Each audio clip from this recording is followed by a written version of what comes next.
49ers, bunch of good touches in space. Not enough for the team, though. Niners defense blown up by KC.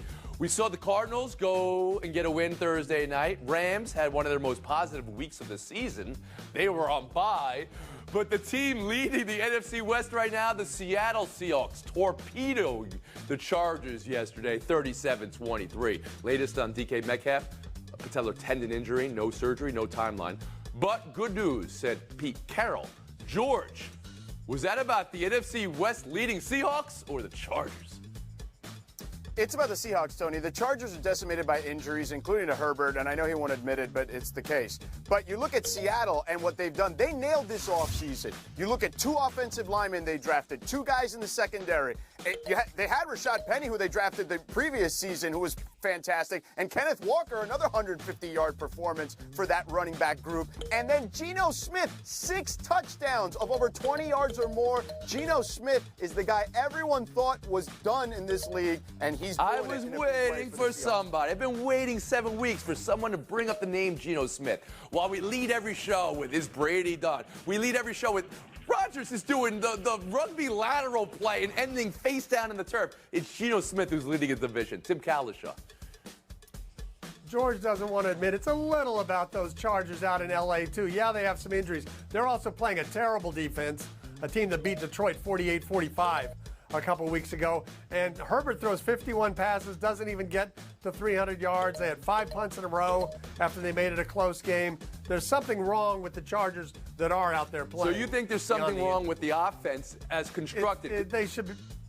Yeah. Back-to-back weeks, we've seen 50-plus passes from Herbert and very little Eckler is the only guy doing anything, and they should have more Harry Lyles Jr. They do have more weapons than that.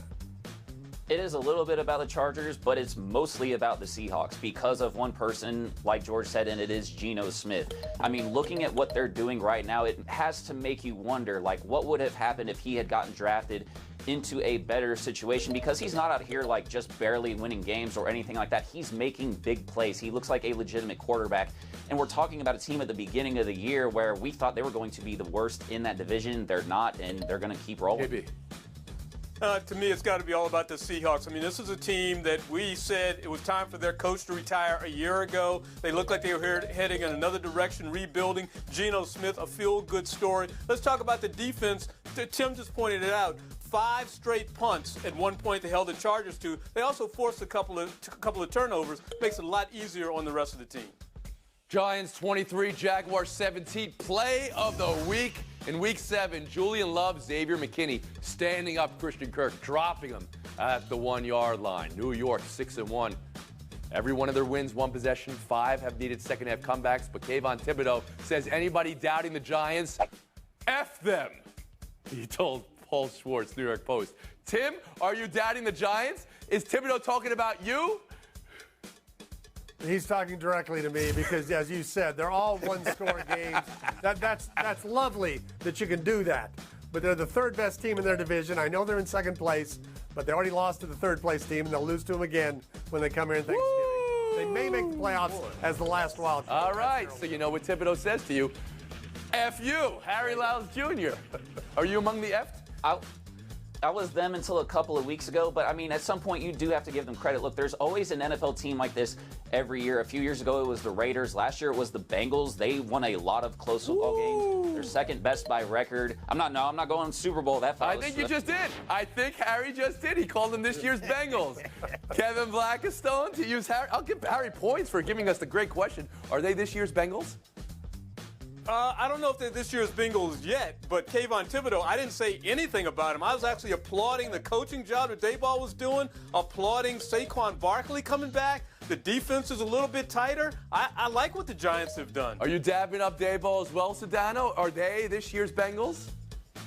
I'll say this to Kayvon Thibodeau. Bleep me? Bleep me? Yeah, you're right. Bleep me, because I was a doubter, but now I'm on your bandwagon. Because KB is right. Brian Daboll has turned Daniel Jones, who we thought was a bust, into a legit quarterback. They don't even have a good group of wide receivers out there because they're all hurt, or at least the guys they thought would be good for them.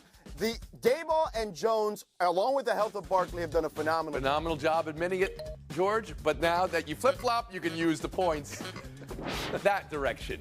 Buy or sell 3. This video, Carolina Panthers beat writer Sheena Quick captured What does it look like to you? Are refs asking Mike Evans for an autograph? NFL is reviewing this. Harry, can refs possibly be allowed to ask players for autographs if that's what's happening here? I mean, not in front of a camera, but I'm certain these guys got grandkids that want an autograph from Mike Evans, so I think that's fine. But yeah, you can't have this seen by anybody. Kevin Blackistone. Yeah, absolutely not. I mean, what was he signing there? You can't do that. If you want an autograph, you got to do that away from the camera. You got to do that another day. What is this away from the camera, guys? Well, just because it was captured doesn't mean these are the people held to hold the game completely accountable. George Sedano, what is this? Tony, the rules state that they can't do that. It says it on your media pass when you walk in. For anyone that walks into that stadium, there are signs everywhere. No autographs, no gambling. All the things that are there are printed for you. They should be held to a higher standard than the rest of us. Tim Kalishaw. I know it looks silly, but let's be honest. The Bucs just got destroyed by the Carolina Panthers. Do we think the line judge and the side judge helped Tampa Bay in any way during that game? No, but it's so far beyond that. So it's not that big. Do they think Tom Brady was helped with a call 3 weeks ago? Did that not happen? There could be a charity involved. There could be a lot of explanation. No matter what the explanation is, you can't have that. Still goes Harry, I'm sorry you got captured on TV today. The cameras captured you guys getting eliminated. Sedano, Kalishaw, show that next. Sign the learners.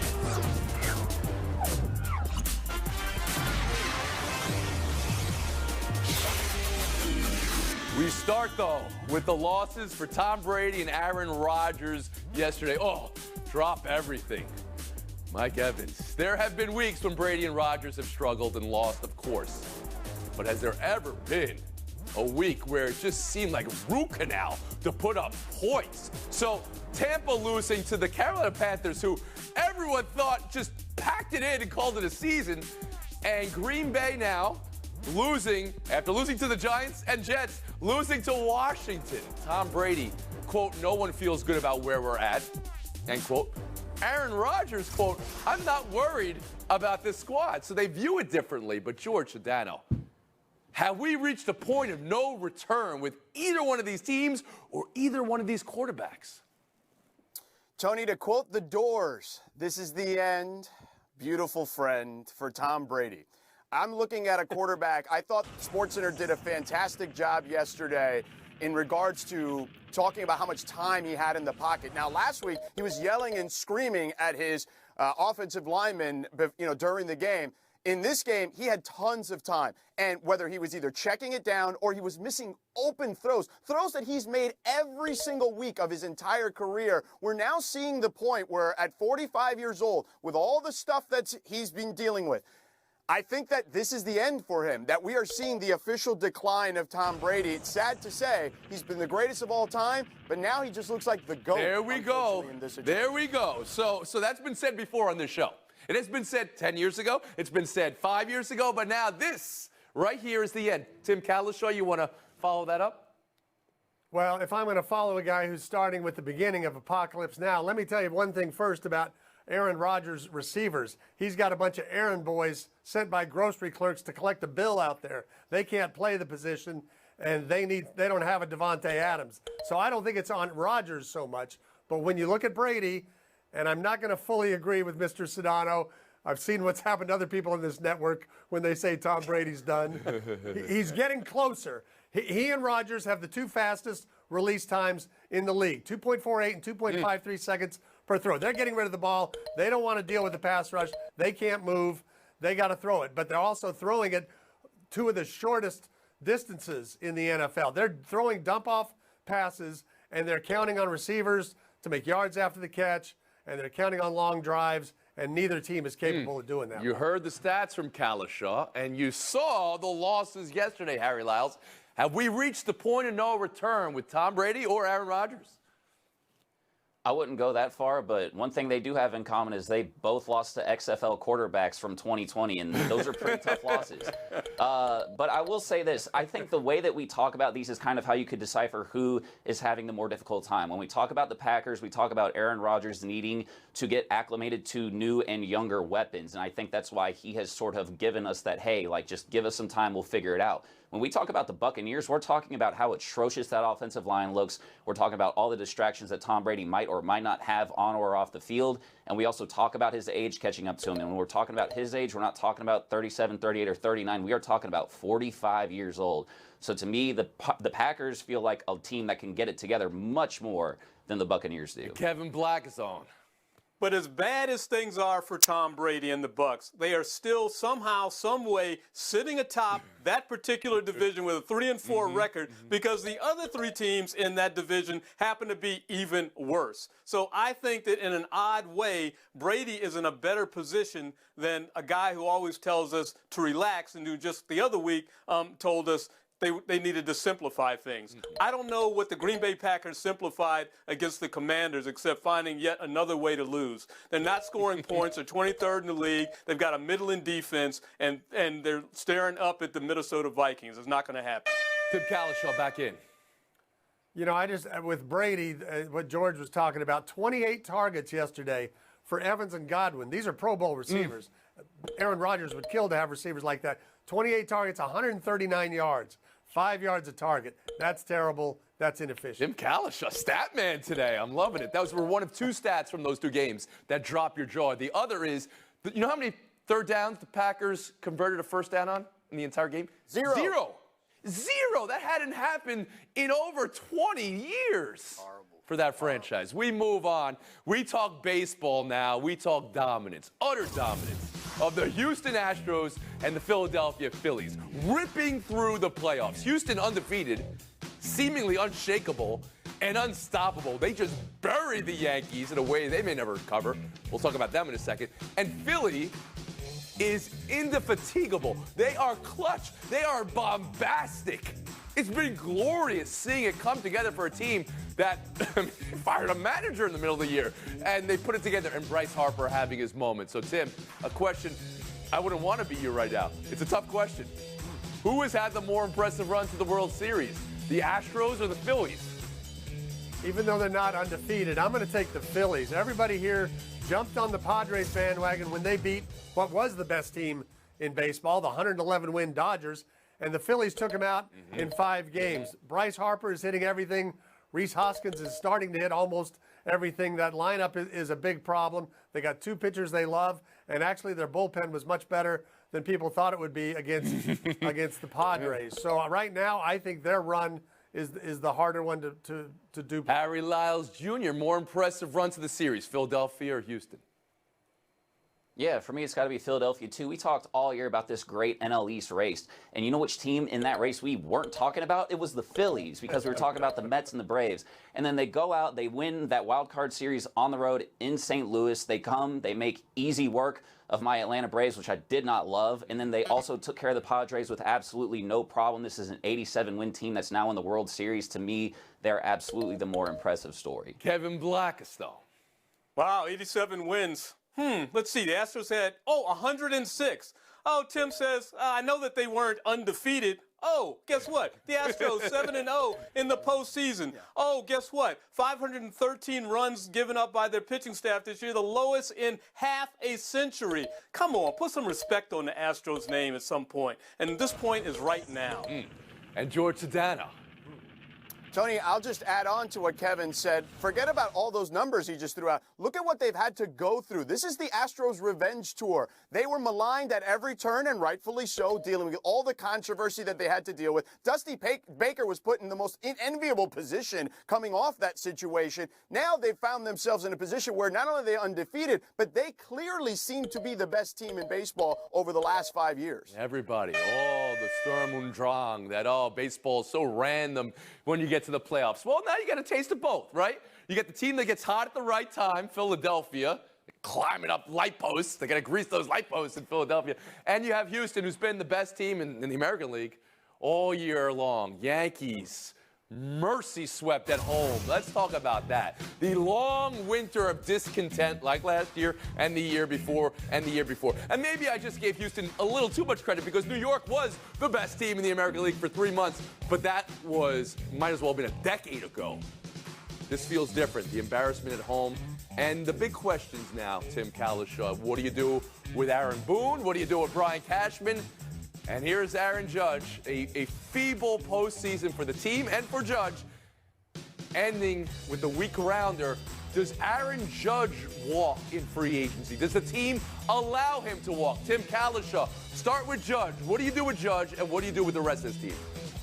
I think they would like to keep him. I don't know that they will keep him. We think in terms of the old school George Steinbrenner Yankees who got everybody. This is not those Yankees. They also have $36 million for Garrett Cole, $32 million for Stanton, $21 million for the player they love, Josh Donaldson. They've got some big salaries that they can't do anything about. $15 million for LeMahieu. We never saw him in the postseason hardly. They got a lot of problems, and you can't just say give him $300, $400 million. And there are teams that can say that, and somebody out west may do it. Oh, so you think they're not going to put the money on the table for Aaron Judge? That's what it sounds like I'm hearing. I think there's a good chance they'll get outbid. Harry Lyles.